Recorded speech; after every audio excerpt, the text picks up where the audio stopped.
When Russia attacks America, that is the sudden destruction that occurs at the rapture, according to 1 Thessalonians 4:17 through 5 verse 3. 5 verse 3 is the verse that speaks of sudden destruction. That view is confirmed by 2 Thessalonians 2, chapter 2, verse 3, which says, quote, "The rapture cannot come except the man of sin be revealed, the son of destruction," unquote. To paraphrase, the rapture occurs at the time of the revealing of the son of destruction.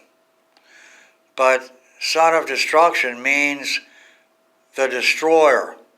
So a better paraphrase would be, quote, "The rapture occurs when the destroyer gets revealed," unquote. Revealed by what? Presumably by the act of the destruction that he authorizes. And what kind of destruction are we talking about here?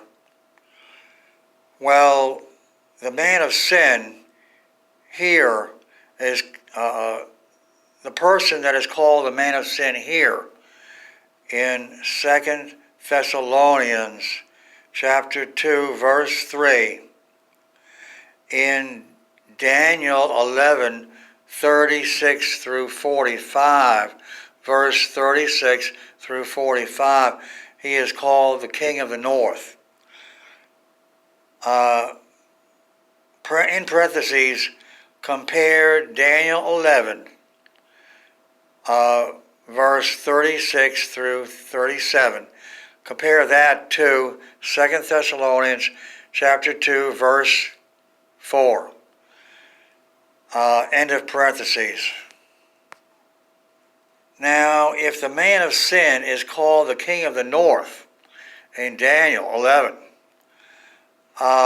this means the destroyer, which is another name for the man of sin.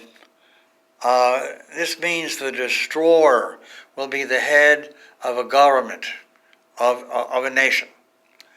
And governments build up military forces, so the destruction that the destroyer would launch upon his enemies would be military power. In other words, bombs, missiles. Now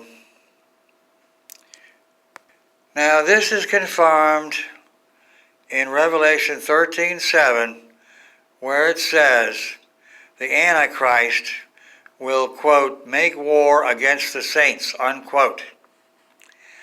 Of course, the saints here refers to the Christians, and actually to the Jews also. Or actually the nations predominantly Christian. While 1 and 2 Thessalonians are implicit about this war which the destroyer will launch, Revelation 13:7 is explicit. Now, which nation will, quote, "make war against the saints and overcome them and gain power over every nation"? That's Revelation 13:7. The aggressor would have to be a superpower nation, for if any lesser nation tried to make war and take over the world by making war, one of the superpower nations could wipe them out. There are only two superpowers, the USA and Russia. China is about 10 years away. since America is not going to make war against the Christian nations of which it is one. This leaves Russia as the obvious choice as the aggressor for the aggressor nation. Yes, it's Russia, Russia, Russia. So this explains just how or just what the sudden destruction is at the rapture. It will be Russian attack upon America. P.S. But how can Russia escape our retaliatory strike?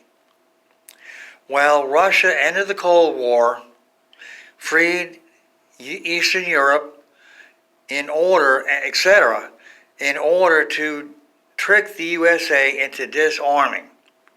And over the last 30 years, we have steadily disarmed until now our nuclear arsenal is only a fraction of its former self, only a shadow of its former glory. Russia can bomb us with impunity because of our government's stupidity. Yes, we believed, quote, the lying wonder, unquote, or you could say the wonderful lie, the quote, strong delusion that Russia was changing into a democracy. And we acted on that belief by disarming. So now comes the part about our, quote, perishing, unquote. That's from 2 Thessalonians chapter 2, verse 9 through 11. By disarming, we are actually inviting Russian attack. So when do I expect this Russian attack upon America, this nuclear attack, this unprovoked attack, this attack that they launch with impunity? I expect it at some holy feast that's given in the Old Testament of the Bible. St. Paul, or I should say Paul the Apostle, says that the holy times, the holy feast times, are prophetic of things to come. That's in Hebrews 10, verse 2, and Colossians, I think it's 2, verse 15 through 17.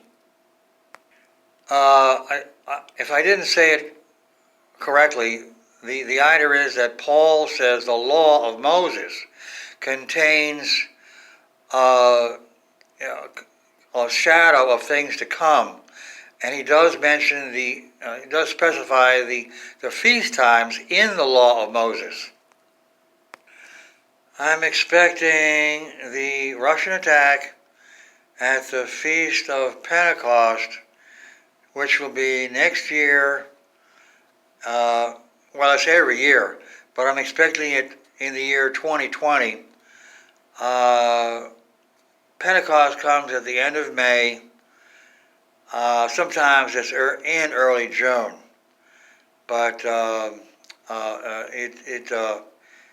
that would be the beginning of the 5-month tribulation. And if it begins at the end of May, then it would be June, July, August, September, October.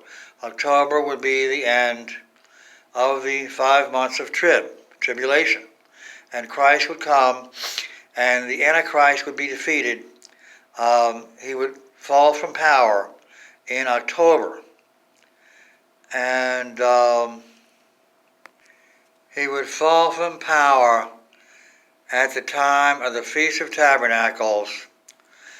Now, right now, the Feast of Tabernacles for this year, 2019, it's going to begin on October the 13th and run for 8 days. and it'll be over like October 21st. Now, could the Russian attack and the rapture that occurs at the time of the attack, could those two things occur at the Feast of Tabernacles? Well, there is an outside possibility. The only real thing that points to the great slaughter at that time would be the fact that the Feast of Tabernacles was known as the slaughter, or the feast time when the most animals were sacrificed, 199 animals. And those animals, the number corresponds to the number of decades that there will be in the church age. If you start at 30 AD and you add 199 decades, you come to 2030. 2020. And that's when I expect the church age to come to an end. Be sure to make a written copy of this video because the copy that's the digital copy that's online will be lost when the computers go down. That'll be when EMP overloads the computers and destroys the electric grid and so on.